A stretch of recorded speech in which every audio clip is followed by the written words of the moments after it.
Pemirsa, Hamas dan Israel sepakat melakukan gencatan senjata selama 42 hari mulai 19 Januari mendatang. Ada 3 fase dalam gencatan senjata itu. Fase pertama mencakup pembebasan sandera, perempuan, anak-anak, serta lansia. Kemudian penghentian serangan hingga masuknya lebih banyak bantuan kemanusiaan. Fase kedua bertujuan mengakhiri perang, termasuk pembebasan sandera pria oleh Hamas sebagai ganti atas dibebaskannya sejumlah tahanan Palestina dan penjara Israel. Dan fase ketiga pemulangan jenazah serta implementasi rencana rekonstruksi Gaza. Untuk membahas kesepakatan gencatan senjata Israel dan Hamas di Gaza, bersama kami sudah hadir di studio jurnalis Timur Tengah Faisal Assegaf dan di sambungan Zoom ada Ketua Dewan Pembina Mercy, Sarbini Abdul Murad. Selamat sore, terima kasih Mas Faisal, kita ketemu lagi. Sore ya, terima kasih Mbak. Dokter Sarbini, apa kabar? Alhamdulillah baik Mbak. Baik. Alhamdulillah, oke. Sebelum kita mulai diskusi, sebelum kita mengelaborasi berita baik ini, kita akan terlebih dahulu simak paket berikut ini.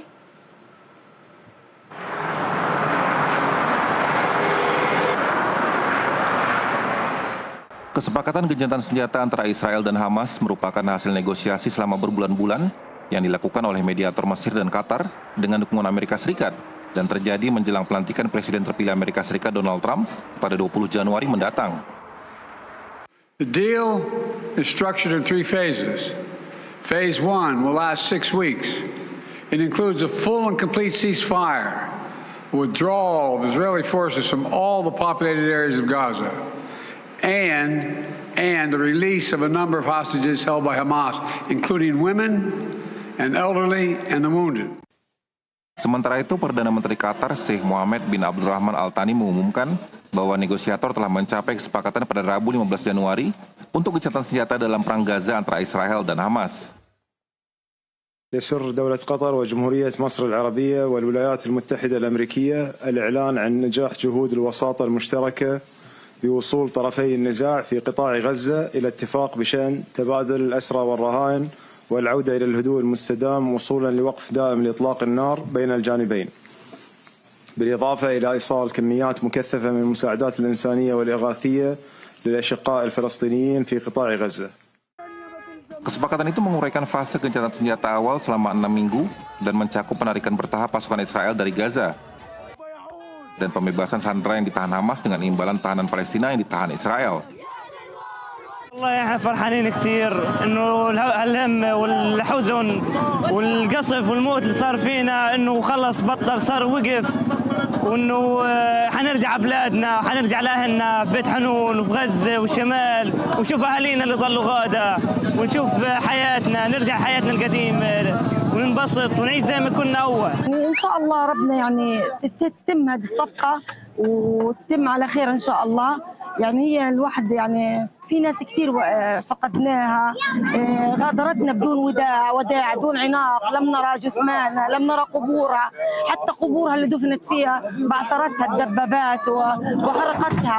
احنا مش عارفين كيف احنا لما نرجع على الشمال كيف بيكون وضعنا، ايش اللي بدنا نشوفه يعني.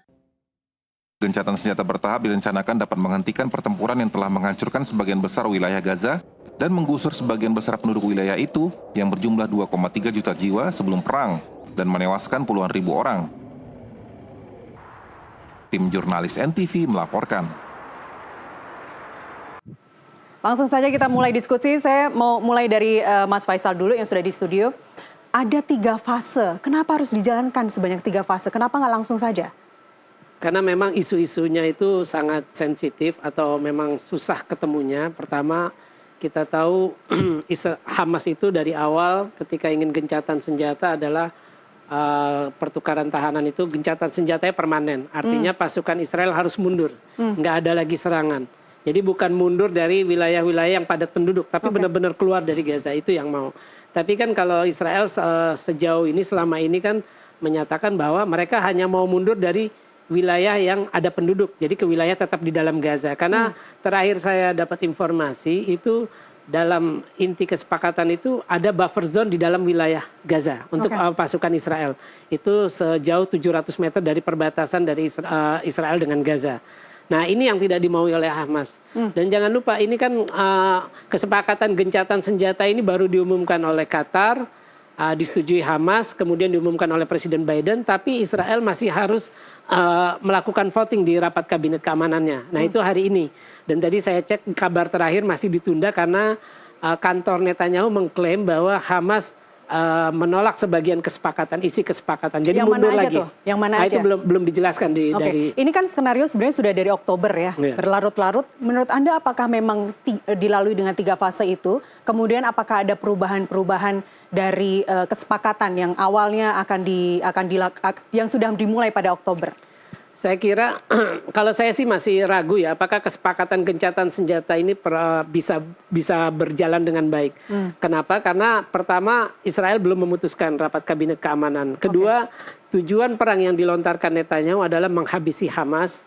Terus juga kemudian Hamas tidak boleh ada lagi di sana, tidak boleh ada lagi kelompok bersenjata yang mengancam keamanan Israel. Artinya termasuk IDF juga ditarik mundur semua? Enggak, ini tujuan yang ditetapkan oleh Netanyahu. Nah ini dengan terjadinya kesepakatan gencatan senjata yang sudah diumumkan, walaupun Israel belum menyatakan persetujuan karena masih harus rapat kabinet keamanan itu, sebenarnya belum ada tujuan dari perang Netanyahu yang tercapai. Nah, ini kan masih rawan. Artinya kita tahu semalam itu pasukan Brigade Izzuddin Al-Qassam udah mulai parade di kota Gaza. Artinya kan ini belum dilaksanakan aja Al-Qassam udah langsung show up kan istilah pasukannya. Tapi show off itu sendiri tujuannya apa menurut Anda? Ya ini merupakan kemenangan buat Hamas. Kenapa kemenangan? Ya itu tadi 3 tujuan itu menghabisi Hamas dan kelompok milisi lainnya, terus menjadikan Gaza bebas dari kelompok militan, dari kelompok yang dianggap mengancam, terus juga ingin Gaza itu jadi pemerintahan sipil tanpa ada Hamas, itu kan tidak tercapai yang diinginkan oleh Netanyahu. Saya menangkap keraguan Mas Faisal. Mungkin Anda juga sudah mendalami sejarah Timur Tengah dari dulu. Jadi beberapa kali Israel juga mengingkari kesepakatan yang sudah dilakukan. Saya menangkap kekhawatiran atau keraguan itu masih ada di diri Anda. Saya ke Dr. Sarbini deh. Apakah Anda juga tidak seoptimis itu menangkap kesepakatan gencatan senjata yang akan dilaksanakan tanggal 19 Januari waktu sempat mendatang? Begini Mbak, apa yang dikatakan oleh Mas Faisal tadi itu adalah sejarah yang kita lihat apa yang dilakukan oleh Israel. Contoh sederhana aja ya yang bisa kita lihat sekarang adalah ketika Israel melakukan gencatan senjata dengan Hizbullah selama 60 hari. Tapi sampai dengan hari panggilan itu dilakukan oleh Israel hampir 1000 kali pelanggaran. Jadi pengalaman yang hari ini, kemudian yang beberapa bulan yang lalu, banyak senjata-senjata yang dilanggar oleh Israel, maka tentu ada skeptisme dari sebagian orang melihat bahwa apakah ini benar, apakah ini serius nggak Israel bisa melakukan gencatan senjata. Tapi bagi warga negara ini satu hal yang luar biasa. Dan kami juga akan lebih mempersiapkan, memprepare hal-hal yang perlu kita lakukan untuk pasca gencatan senjata ini. Jadi semua itu saya pikir tergantung pada Israel untuk memberikan satu sikap atau satu etika kepada dunia bahwa kami serius untuk melakukan gencatan senjata ini. Jadi semua semua orang itu karena pengalaman Israel itu aja sebenarnya. Karena sudah sering mengingkari, jadi rasa skeptisisme itu ada di masing-masing orang begitu ya. Tapi Dr. Sarbini, kalau Anda lihat dari kesepakatan yang menurut Anda tricky, itu yang mana saja? Yang mungkin Israel sangat berat untuk melaksanakan itu? Nah kita lihat kan yang yang pasti kan fase pertama Mbak. Fase kedua, ketiga itu belum diumumkan. Jadi bisa jadi setelah fase pertama menurut Israel ini tidak sesuai dengan apa yang diinginkan oleh dia, bisa jadi akan terjadi pelanggaran pada fase kedua dan fase ketiga misalnya. Contoh saya penarikan pasukan misalnya, pasukan Israel dari Gaza. Yang saya berpikir bahwa penarikan pasukan ini kan bisa mengancam juga eksistensi mereka juga. Karena memang sampai dengan hari ini yang di utara itu kan kekuatan Hamasnya masih sangat kuat Mbak. Karena kan salah satu di bawah koridor Nezarim juga kan, artinya dia coba mengkosongkan di buffer zone di utara itu, dan semua warga Gaza yang utara dipaksakan untuk mengungsi atau evakuasi ke selatan. Tapi nyatanya ketika mereka mengatakan bahwa clear di utara, tapi ada peningkatan pergerakan para pejuang-pejuang yang di utara. Jadi Israel menganggap bahwa kekuatan Hamas ini masih ada, dan di mata mereka secara keamanan ini masih mengancam gitu, Mbak. Jadi yang tiga ini kan masih samar-samar, Mbak. Akan dihubungkan nanti setelah fase yang pertama kan. Nah ini yang makanya skeptisisme selalu ada karena sikap-sikap Israel selama ini tidak menunjukkan itikat yang serius untuk melaksanakan gencatan senjata ini. Karena ada dua menteri loh, Mbak, ada 2 menteri yang nggak setuju tuh di garis ultra kanan ini. Baik, Mas Faisal, saya ingin menangkap tadi rasa skeptisisme itu. Sekarang kan kita sulit untuk tidak menghubungkan ini dengan pelantikan Presiden Trump mendatang. Dan ini benar-benar tanggalnya disesuaikan sebelum dia melantik. Dan sudah ada utusan Trump juga, Steve, yang banyak kabar beredar yang ikut dalam perundingan itu berlangsung sangat tegang pertemuan dengan Netanyahu itu. Apakah ancaman? Saya tidak tahu ancamannya seperti apa kepada Netanyahu. Yang jelas kalau ke Hamas, kan Hamas akan dibikin, Gaza akan dibikin kayak neraka kalau kesepakatan itu dibatalkan begitu. Anda tetap menangkap ini bentuk dari skeptisisme itu bahwa hey, udah ada ancaman besar loh dari Trump. Apakah Netanyahu tetap akan mengingkari itu? Ya, kita tahu terakhir dalam komentarnya kemarin ketika setelah pengumuman oleh Biden maupun oleh Perdana Menteri Qatar itu sendiri, di akun media sosialnya Trump bilang bahwa saya akan memastikan nanti setelah gencatan senjata tidak boleh ada lagi kelompok teroris yang mengancam Israel. Artinya kesepakatan ini sebenarnya belum benar-benar aman. Ya. Karena ya Hamas tidak mungkin mau menyerah. Ya kan? Tidak mungkin mau menyerah. Meskipun diancam akan dibikin seperti neraka nanti Gaza. Iya, dan mereka tidak boleh menyerah karena kan mereka bangsa yang sedang dijajah. Mereka harus berjuang melawan penjajah. Mereka sudah sadar apapun resikonya. Itu yang ini. Dan jangan lupa kejadian 7 Oktober ini mengubah cara pandang baik Hamas maupun Israel. Hamas akan melihat Israel, ternyata Israel nggak sekuat gambaran atau digembar-gemborkan banyak orang. Intelijennya bisa ditembus, pertahanan keamanannya bisa ditembus. Dan jangan lupa Hamas ini kan bukan aktor negara, bukan negara. Jadi nggak apple to apple dibandingkan dengan Israel. Tapi sebagai sebuah milisi dia bisa menembus negara yang sekuat Israel, yang didukung oleh Amerika, bukan berarti hanya besar Amerika, dong secara Jerman. magnitud. Nah iya, secara magnitud. Jadi bagi Hamas, serangan 7 Oktober bisa akan diulang lagi di masa depan. Sama sebaliknya buat Israel, baik untuk masyarakat Israel, ketakutan itu akan selalu ada. Wah, jangan-jangan Hamas akan bisa melakukan serangan serupa seperti 7 Oktober 2023. Nah, inilah yang membuat kesepakatan ini kemungkinan besar tidak akan berjalan permanen. Karena ya itu tadi, cara pandangnya sudah berubah. Buat Israel, selama masih ada Hamas di Gaza, selama Hamas bisa berkuasa, masih berkuasa. Karena saya yakin akan balik ke status quo, Hamas tetap yang berkuasa. Karena tidak mungkin Fatah akan sebelum masuk. Melewati fase 1 sekalipun? Atau? Iya, kan beberapa perkembangan terakhir itu, beberapa pejabat Israel bilang bahwa Hamas berhasil melakukan konsolidasi. Seperti sebelum serangan 7 Oktober. Artinya Hamas sudah kembali berkonsolidasi, sudah kuat, dan itu akan tetap menjadi ancaman. Nah inilah yang akan terus membuat bahwa gencatan senjata itu akan terus menjadi sesuatu yang rawan atau bisa pecah perang kapanpun. Kalau menurut saya intinya begini, gencatan senjata ini terasa hambar kalau Mahkamah Pidana Internasional tidak bisa mengadili Netanyahu dengan mantan Menteri Pertahanan Yoav Gallant sebagai penjahat perang. Karena kan ini bukan baru pertama Israel melakukan pembantaian rakyat Palestina di Gaza. Perang Gaza udah berlangsung 5 kali. Desember 2008 sampai Januari 2009, kemudian November 2012, kemudian 2014 musim panas, kemudian Mei 2021. Dan ini yang kelima dan yang terpanjang. Artinya Israel akan bisa mengulang hal serupa, melakukan kejahatan perang, kejahatan kemanusiaan di Gaza kalau tidak ada sanksi. Pertama, tidak ada sanksi yang dilakukan terhadap negara Israel itu sendiri. Seperti kita tahu Rusia ketika invasi ke Ukraina, semua negara barat, Amerika, Eropa melakukan sanksi. Nah, dan juga tidak ada sanksi bagi pejabatnya, Perdana Menteri Netanyahu dan Menteri Pertahanan atau juga dengan Panglima Angkatan Bersenjatanya harus diadili sebagai penjahat perang. Karena itu akan bisa berulang. Karena ya gencatan senjata ini hambar dong. Orang udah tewas, terus pelakunya yang menewaskan, melakukan genosida di Gaza tidak diadili, itu kan tidak fair. Ya. Bahwa kemudian Mahkamah Internasional mengatakan ini adalah kejahatan kemanusiaan, kejahatan HAM, genosida itu tidak cukup kalau Netanyahu belum diseret ke pengadilan. Iya, harus diseret ke pengadilan. Dr. Sarbini, ada yang ingin Anda tambahkan? Ya, Mbak, tentu begini Mbak ya, ada kita dengar juga berita-berita bahwa ketika tentara Israel menarik diri dari Gaza, maka bisa jadi tentara-tentara di Vulkan itu di tepi barat. Jadi Israel itu akan menambah atau memindahkan atau menggeserkan operasinya di tepi barat. Nah, ya pasti Israel akan mencoba melakukan tekanan-tekanan yang kuat dan keras di Barat. Nah, bisa jadi reaksi-reaksi keras ini memancing juga para pejuang-pejuang di Gaza untuk melakukan perlawanan-perlawanan untuk mengurangi tekanan di tepi Barat. Itu kan bisa jadi seperti itu. Artinya kalau misalnya Israel hanya melakukan gencatan senjata di Gaza tapi juga masih membiarkan operasi yang keras dan kuat sama seperti di Gaza di tepi Barat, maka itu akan memancing juga para pejuang-pejuang yang ada di Gaza untuk bergolak, untuk melakukan sesuatu membantu saudara-saudara yang ada di tepi Barat.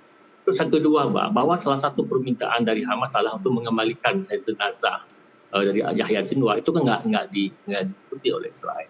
Nah, kemudian bisa jadi ke depan nanti itu adalah tawanan itu yang memang ditangkap, dilepasi sekian, ditangkap balik sekian banyak orang-orang dari Barat atau dari Gaza. Ini bisa juga hal seperti ini memancing. Kadang-kadang Israel tidak memulai, tapi memancing orang untuk memulai. Setelah itu dia mengatakan bahwa, loh ini kan kalian yang melakukan serangan. Tapi dia memancing dengan sangat kuat dengan cara-cara yang biasa kita lihat. Tadi bagaimana misalnya beberapa dokter itu ditangkap, misalnya dibawa ke penjara Israel. Kemudian dilepas sekian, ditangkap yang lain. Ini kan bisa memancing pejuang-pejuang yang ada di Gaza untuk melakukan balasan. Oleh sebab itu maka komitmen ini harus ada yang kawal, Mbak. Ada yang kawal. Siapa yang kawal? Kalau misalnya saya melakukan pelanggaran, siapa yang menegur? Siapa yang memberi sanksi misalnya? Kalau misalnya menyerahkan semua kepada Israel. Siapa menurut Anda, Dokter? Ya? Siapa menurut Anda? Ya, saya pikir yang paling tepat ya negara-negara inisiator ini, bisa Mesir, bisa Qatar, Pak, atau misalnya juga Amerika. Tapi harus benar-benar jadi mediator yang adil. Jadi kalau misalnya seperti diserahkan semua kepada Israel, ya saya pikir kita masih meragukan bahwa apakah Israel akan benar-benar untuk mengikat komitmen perjanjian gencatan senjata ini, Mbak. Baik. Dokter Sarbini, Anda bertahun-tahun di Rumah Sakit Indonesia di Gaza. Seperti apa kabar Rumah Sakit Indonesia saat ini? Nanti kita akan bahas di segmen berikutnya. Pemirsa, tetaplah bersama kami kembali usai jeda.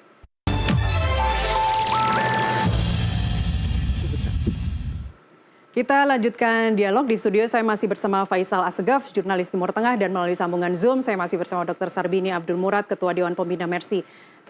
Menyambung pertanyaan tadi sebelum break, Dr. Sarbini, apa kabar Rumah Sakit Indonesia saat ini? Ya, Rumah Sakit Indonesia sekarang udah kolaps, ya, udah kolaps. Cuma ada beberapa dokter yang dokter lah yang masih bertahan di sana. Setelah mereka dipaksakan untuk evakuasi, mereka tetap bertahan. Itu sama-sama ketahui, Mbak, ya, sama kita ketahui bahwa ada 3 rumah sakit di utara itu, sama Rumah Sakit Indonesia, Rumah Sakit Kamal Adwan, kemudian Rumah Sakit satu lagi namanya. Dan Rumah Sakit Indonesia yang satu-satunya masih eksis pada hari ini, dan itu pun dengan serba keterbatasan. Nah, artinya mereka bertahan di sana karena masih ada warga Gaza yang masih membutuhkan pertolongan dari dokter-dokter yang ada di Rumah Sakit Indonesia. Nah, oleh sebab itu pada hari ini, Mbak, solar nggak ada lagi, obat-obatan nggak ada lagi, semua itu pada minus karena memang Israel memblok sehingga tidak ada bantuan-bantuan yang masuk ke utara, terutama obat-obatan. Artinya bahwa rumah sakit ini masih berfungsi seperti layaknya rumah sakit meskipun terbatas operasionalnya, itu benar, sekaligus mengikis dugaan bahwa Rumah Sakit Indonesia sekarang diduduki atau menjadi markas Hamas, tidak benar ya? Iya, dulu bukan Hamas ya, dulu memang Israel pernah duduki Mbak, bahwa beberapa minggu ya setelah kita protes rame-rame mereka keluar, dan tuduhan Israel itu dari awal, sejak awal tuh ada terowongan segala macam, itu semua tidak benar, Mbak. Memang kita dari awal sudah mengestimasi bahwa Israel akan melakukan serangan. Tapi sebelum Israel melakukan serangan, dia melakukan menjustifikasi dulu dengan tuduhan-tuduhan segala macam, tuduhan-tuduhan itu untuk melakukan tindakan-tindakan yang ilegal. Nah, setelah mereka tindakan ilegal, dia perlu dukungan internasional. Saya mengatakan bahwa ya kami kan melakukan itu kan karena ada ini. Baik. Jadi setelah ada berapa relawan Mercy yang masih ada di Gaza sekarang atau relawan dari Indonesia, khususnya dari tenaga kesehatan saat ini, Dr. Sarbini? Untuk sekarang memang tinggal cuma satu ya, LO Mbak Marisa tinggal LO, dan memang kita merencanakan sekitar tanggal 23 itu untuk mengirim yang ke-7, IMT yang ke-7, Mbak. Jadi kita ini terus mengirim secara bergelombang dokter-dokter yang di bawah WHO. Oleh sebab itu maka Mercy adalah salah satunya NGO di Indonesia yang bisa masuk ke Gaza karena memang kita bekerjasama dengan WHO, kita berkolaborasi dengan WHO. Oleh sebab itu kita tetap terus mengirimkan dokter-dokter di sana sambil nanti kita coba untuk melakukan renovasi ulang rumah sakit ini karena kerusakan sudah sangat parah sekali. Oleh sebab itu untuk sementara kita tetap mengirim tim medis walaupun kita nggak bisa masuk ke sana, Mbak. Kita nggak bisa masuk ke rumah sakit ini. Cuma sekali kita masuk selang, kemudian dipaksa untuk bisa keluar. Ya mudah-mudahan dengan perjanjian ini kita bisa lebih leluasa dan kita bisa membawa bantuan yang lebih banyak. Karena selama ini kan kita masuk melalui RS, melalui Israel. Nah, jadi Israel memeriksa secara ketat segala bawaan sehingga tidak semua yang boleh dibawa masuk ke Gaza. Tapi kalau misalnya memang ini dibuka koridor Philadelphia atau jalurnya Salahuddin, maka kita bisa membawa bantuan yang lebih besar lagi dan itu bisa kita coba maksimalkan di rumah sakit Indonesia. Karena memang bantuan-bantuan sekarang ini kan banyak menumpuk di Mesir. Dan oleh sebab itu dengan pergiman dokter, maka dokter akan membawa segala macam perlengkapan tim yang itu bisa memaksimalkan kerja-kerja mereka yang ada di Indonesia nanti. Baik, kalau relawan tinggal satu pasien dipastikan tidak ada dari warga negara Indonesia ya, Dokter Sarbini? Iya, sekarang nggak ada Mbak di udara. Cuma setelah mereka bekerja di kamar A2, kemudian dipaksakan semua harus tenaga kesehatan harus keluar dari Gaza, maka mereka semua mengungsi di Derbalah, di salah satu rumah sakit di sana itu di tempat di Gaza Tengah. Jadi untuk di utara memang sama sekali tidak ada tenaga kesehatan di Indonesia, Pak. Jadi kita harapkan ke depan ini memang dengan perjanjian ini kita bisa langsung merunning rumah sakit kita yang ada di utara. Baik. Mas Faisal, perlukah kita masuk lagi ke jalur utara? Ya harus. Harus. Karena kan rumah sakit Indonesia itu representasi bukan hanya pemerintah tapi juga rakyat Indonesia. Jadi kita harus membangun kembali rumah sakit itu. Dan itu juga bentuk dukungan kita kepada rakyat Palestina. Apalagi sehabis perang pasti kan banyak korban luka yang harus, belum lagi yang trauma. Itu kan yang semua yang harus dirawat. Jadi kita harus ke sana. Meskipun dipastikan di jalur utara sudah tidak ada lagi warga negara Indonesia di sana, tapi ini adalah tugas kemanusiaan. Iya. Baik, kalau tadi sebelum jeda juga Dr. Sarbini bilang bahwa ini memang harus dikawal. Dari Komisi 1 pun juga sudah mengatakan berulang kali bahwa Indonesia tidak bisa tinggal diam begitu saja. Tapi apakah Mesir masih bisa dipercaya oleh mereka, kedua pihak ini, atau sebenarnya hanya Qatar satu-satunya negara yang didengar oleh Hamas dan Israel? Mesir ini kan salah satu selain Yordania, itu dua negara ini kan dua negara yang secara tradisional menjadi mediator di Timur Tengah. Ya. Kenapa Mesir? Mesir karena dia berbatasan dengan jalur Gaza. Otomatis apapun yang terjadi di Gaza, karena orang Gaza, Rafah itu kan dibagi dua, Rafah bagian Gaza dengan Mesir. Jadi artinya mereka sebenarnya bersaudara. Nah, dulu pun sebelumnya kan juga Gaza itu masuknya bagian Mesir sebelum dipisahkan setelah perjanjian Camp David. Terus kenapa Yordania itu penting di dalam urusan Palestina? Karena 50% pengungsi Palestina ketika peristiwa Nakbah tahun 1948 itu tinggal di Yordania. Itu 50% rakyat Yordania itu kebanyakan keturunan Palestina. Dan Yordania adalah setelah menandatangani perjanjian damai dengan Israel pada tahun 1994 dikasih hak wewenang eksklusif untuk mengelola Al-Aqsa dan tempat-tempat suci lainnya di Yerusalem Timur. Makanya mereka penting. Nah, Qatar ini penting karena Qatar ini negara yang sebenarnya kecil, dia tidak punya, dia bisa berpengaruh karena dia memiliki kekuatan uang. Nah, dia ekonominya besar, di situ juga pangkalan Amerika terbesar di Timur Tengah itu di Qatar, di Al-Udaid namanya.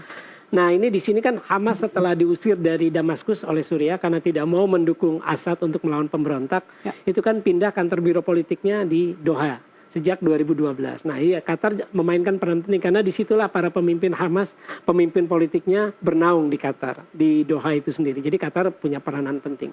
Dan saya kira Qatar sukses. Kita tahu ketika Taliban pun, kantor politik Taliban ada di Doha. Qatar pun juga memainkan peran penting dalam proses perdamaian antara Amerika dengan Taliban. Jadi Qatar ini punya peranan sangat penting. Yaitu tadi dia punya, dengan kekuatan ekonomi yang sangat besar, dia bisa bermain politik karena ya ada dukungan ekonomi itu sendiri. Jadi memang negara yang punya duit banyak itu lebih didengar ya, lebih berkuasa, lebih didengar. Nah, tapi kalau kita bicara Qatar, kalau Mesir, kan dalam hal ini parsial saja, yang percaya sama Mesir itu hanya Israel. Hamas nggak mau percaya sama Mesir. Bagaimana Mesir bisa menggaungkan kekuatannya untuk mengawal atau menjadi negosiator yang bisa mengawal kesepakatan gencatan senjata ini? Saya kira Mesir itu tidak bisa ditinggalkan dalam soal isu Gaza. Tapi masihkah bisa dipercaya oleh Hamas? Ya mau nggak mau, karena itu pintu keluarnya. Karena kan untuk rakyat Gaza, untuk keluar lewat Israel itu kan udah sejak di blokade 2007, orang Gaza itu tidak bisa ke tepi barat. Dia kan harus lewatnya lewat Israel, lewat RS. Nah, cuma kalau orang Gaza mau ke dunia luar, ya belanjanya ke Mesir, lewat Mesir. Karena Mesir yang berbatasan darat, selebihnya kan Israel. Ataupun Yordan, tapi juga di tepi barat, bukan Gaza. Ya mau nggak mau memang harus dipercaya, seperti itu. Nah kan ini kan, Mesir ini kan bisa berhubungan dengan Israel karena dia punya hubungan diplomatik dengan Israel. Nah minimal istilahnya di Israel itu punya istilahnya Mesir itu sebagai istilahnya perantaranya dialah untuk berhubungan dengan Hamas. Oke. Lalu di mana peran Indonesia dalam hal ini? Bagaimana kita bisa mengawal gencatan senjata ini? Kalau dilihat apakah Indonesia bisa berperan langsung, itu sebenarnya Indonesia tidak terlalu berpengaruh ya. Dalam kan selama ini kan kita tahu Jokowi udah nemui Biden bahwa meminta Biden menekan Israel, itu kan gagal.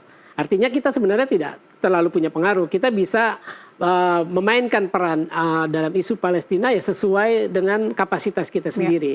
Artinya gini, dengan isu kemanusiaan itu bisa. Terus juga ada yang kurang selama ini, kita itu tidak berani menyuarakan secara lantang mengenai posisi kita di dunia internasional. Saya kira baru di zaman Prabowo lah dia berani ngomong istilahnya yang lebih konkret. Misalkan kita mau evakuasi 1.000 korban luka dari Gaza. Itu kan lebih konkret. Sebelumnya kan kita mengirimkan bantuan kemanusiaan, itu sudah dilakukan sudah lama. Tapi sebenarnya yang lebih konkret lagi, kalau kita sebenarnya punya undang-undang tentang Palestina. Kenapa undang-undang ini perlu? Karena kita memakai konsep solusi dua negara itu, pertama itu konsep asing, terus juga bukan aspirasi bangsa Palestina karena nggak pernah dibawa ke referendum. Terus juga kita ini tidak punya dasar hukum dalam membela Palestina. Pembukaan UUD 1945 itu kan hanya bilang penjajahan di atas dunia harus dihapuskan.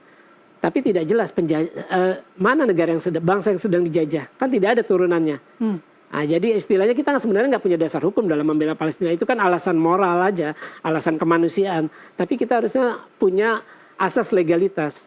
Karena begini, kalau kita lihat ada kelompok-kelompok di Palestina yang tidak mau mengakui eksistensi Israel. Jadi walaupun solusi dua negara sebenarnya tidak akan pernah bisa diterapkan itu. Kayak Hamas, Jihad Islam kan nggak mau mengakui eksistensi Israel. Nah, Indonesia bagaimana memandang itu? Artinya gini, kita perlu basis undang-undang untuk membela Palestina. Palestina seperti apa yang kita mau? Apa benar kita akan mendukung Palestina sesuai solusi dua negara? Itu wilayah Palestina luasnya cuma 22%. Padahal ketika ada resolusi partisi PBB tahun 47, itu luas Palestina 45%. Setengahnya sendiri ya? Itu setengahnya. Masa kita mengikuti sebuah solusi untuk Palestina yang versi orang lain. Ini kan versi barat, disetujui oleh kuartet Amerika, Rusia, PBB dengan Eropa, Uni Eropa. Tapi versi Indonesianya nggak ada. Kita harus, nah terus versi kita mau Yerusalem Palestina itu kan kita juga punya masalah kan. Ketika beberapa warga Indonesia, baik tokoh politik, cendekiawan, tokoh agama yang beberapa kali diundang pemerintah Israel. Itu kita nggak punya aturan, emang boleh. Kita nggak punya hubungan diplomatik, kita menganggap Israel sedang menjajah Palestina, itu kan sedikit banyak akan menyakiti orang Palestina. Tapi bukannya itu justru mencederai politik kita yang bebas aktif yang non-blok? Maksudnya? Kita tidak berpihak kepada blok manapun?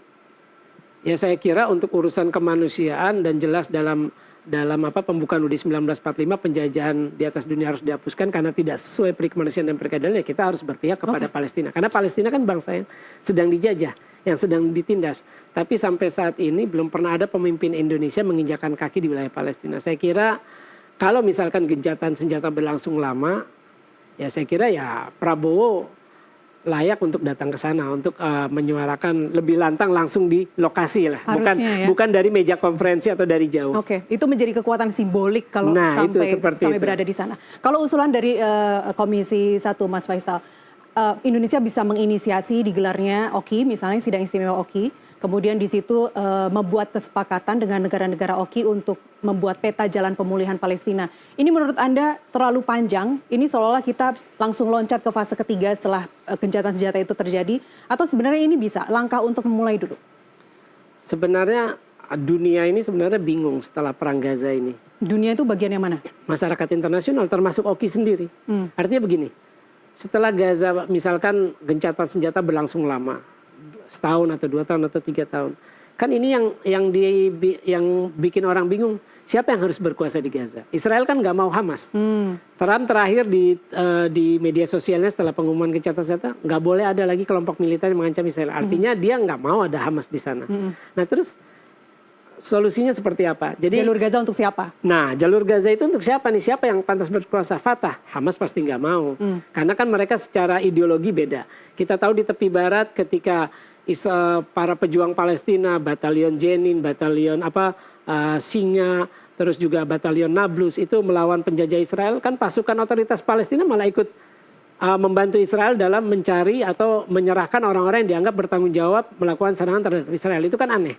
Artinya menurut saya otoritas Palestina yang ada selama ini cuma kepanjangan tangan dari penjajahan Israel di wilayah Palestina, terutama di tepi barat.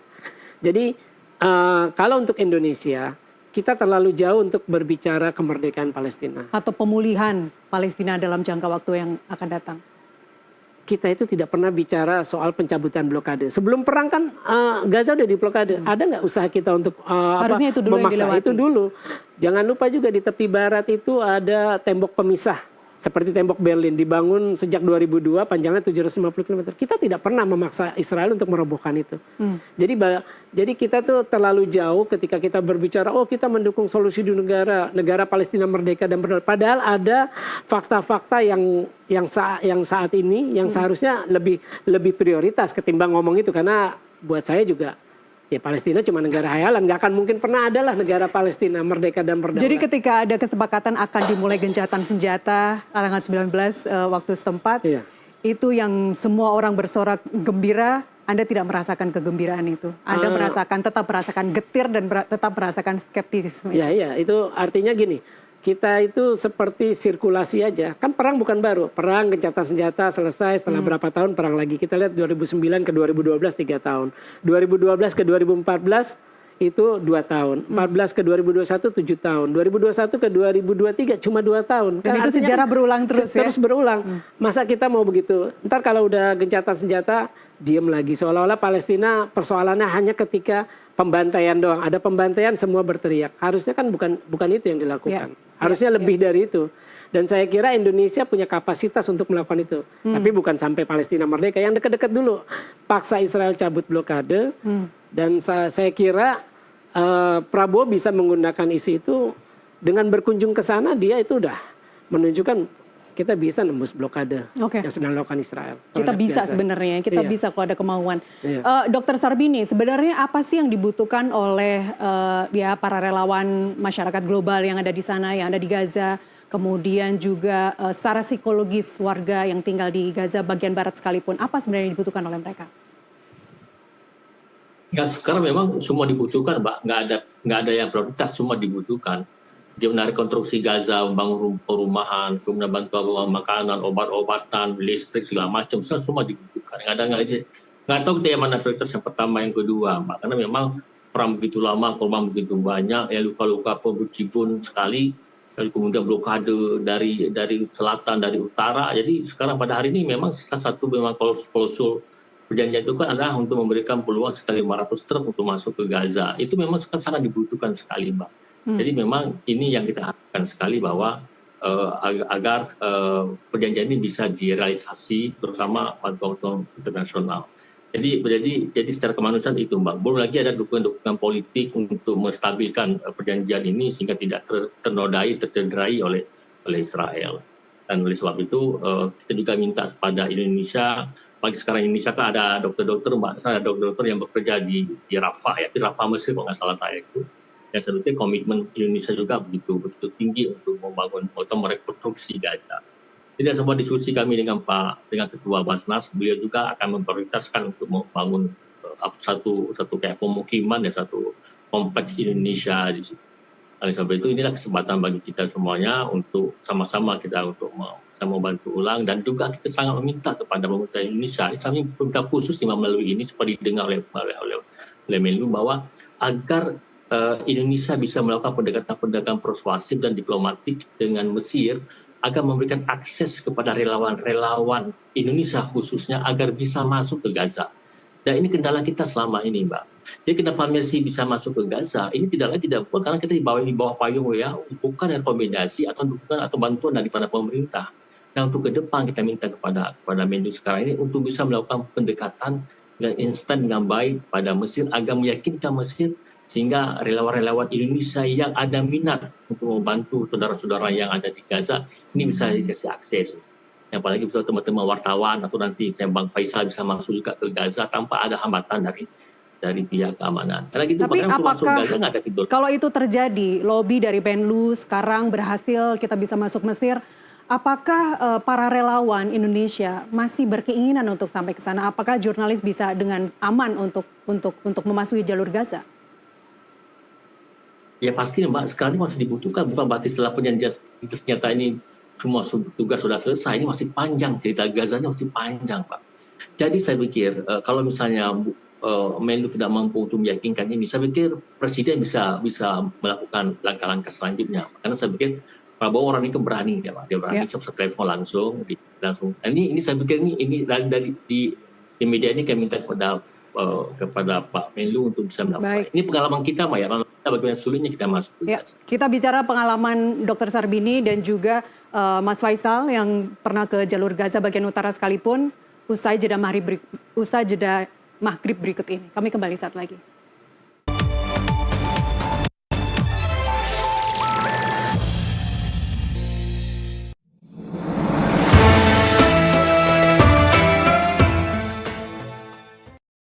Allahu Akbar, Allahu Akbar.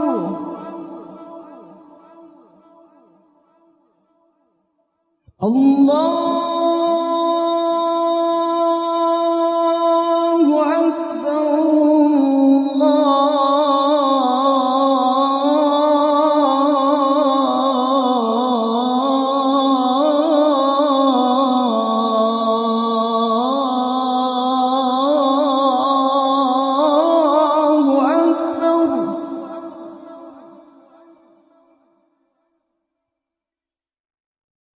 أشهد أن لا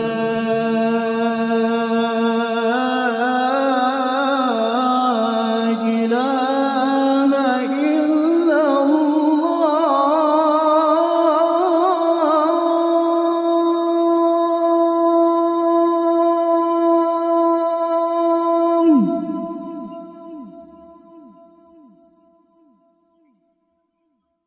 أشهد أن لا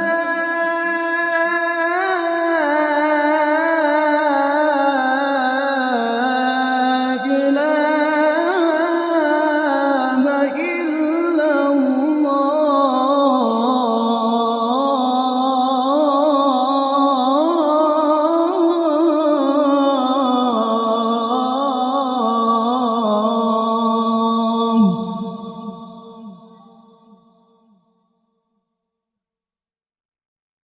أشهد أن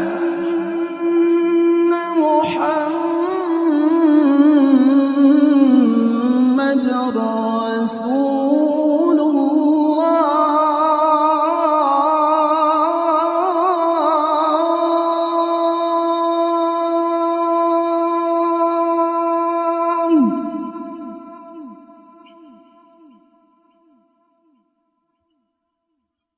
أشهد أن محمدًا رسول الله.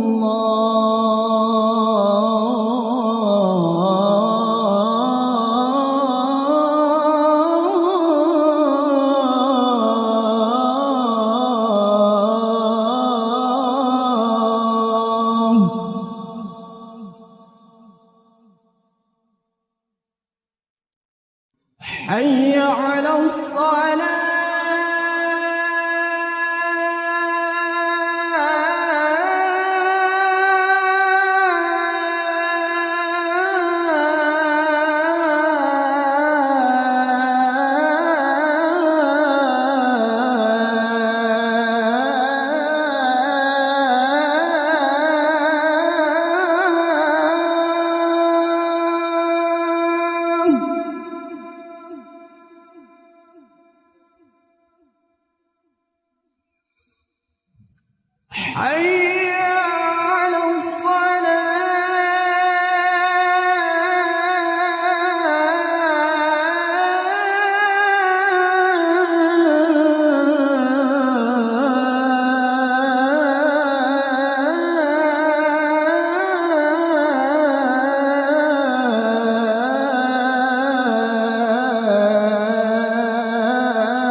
حي على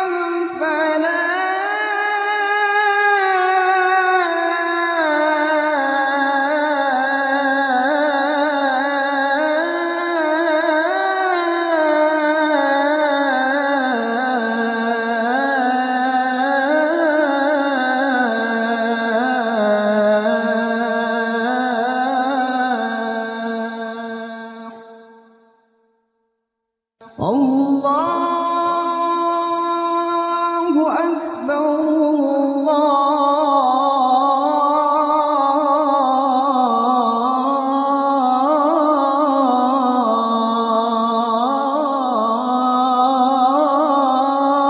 الله أكبر